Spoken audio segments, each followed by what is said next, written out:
ఈ వైదిక వాంగ్మయం నిజం చెప్పాలి అంటే వాక్చాతుర్యానికి చక్కటి శ్లోకాన్ని ఇచ్చింది.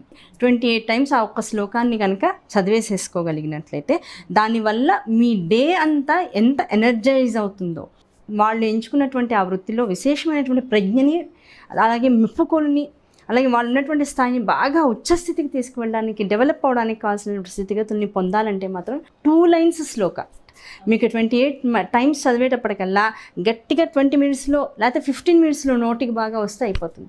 ఆ మాత్రం టైం మనం స్పెండ్ చేయలేమా? ఒక శ్లోకం చదువుకుని మనలో ఉండేటువంటి వాక్ వైభవాన్ని పెంచుకుంటూ ఉండాలి. అట్లాగే దేన్నైనా సరే కాన్సన్ట్రేషన్తో వింటూ ఉన్నా సరే అది నోటికి వస్తుంది.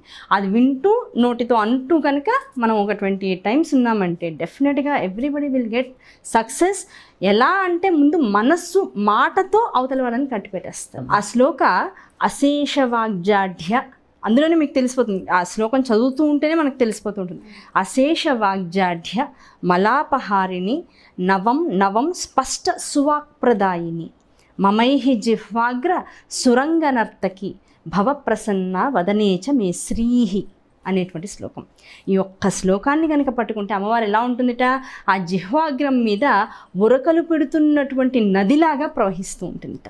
ఆ మమైహి జిహ్వాగ్ర సురంగ నర్తకి భవప్రసన్న వదనేచ మే శ్రీహి. శ్రీహి అంటే సకల మంగళాన్ని మనకు కలిగించేటువంటి తల్లి.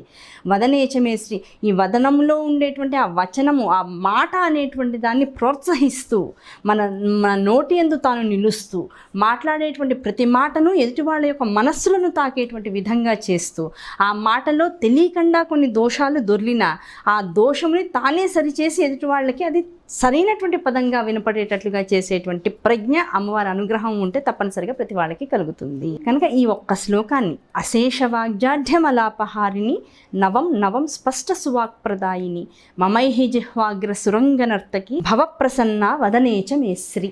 ఈ ఒక్క శ్లోకాన్ని కనుక చదువుకున్నట్లయితే విద్యార్థులు, లాయర్లు, అలాగే చక్కటి ఇప్పుడు పెద్ద పెద్ద ఉద్యోగాలు సంపాదించుకునే వాళ్ళు కూడా ఈ రోజుల్లో ఎలా ఉందంటే పరిస్థితి, రకరకాల 5-6 రకాలైనటువంటి ఇంటర్వ్యూస్ ఉంటున్నాయి. అందులో పబ్లిక్ టాక్, మీటింగ్, 10 మంది మనుషులు కూర్చొని వాళ్ళ మధ్య డిబేట్ పెడుతున్నారు. అందులో గెలిచిన వాళ్ళకి మాత్రమే ఉద్యోగం వస్తుంటుంది. The way they talk, the way they express there feelings, ఇలాంటివన్నీ కూడా పరిగణలోకి తీసుకుంటూ ఉన్నారు. కనుక ఉద్యోగాన్ని చక్కగా సంపాదించుకోవాలనే వాళ్ళకు కూడా ఈ వాక్ చాతుర్యం అనేటువంటిది, వాక్ వైభవం అనేటువంటిది వాళ్ళకి చక్కగా ఉపయోగపడుతూ ఉంటుంది.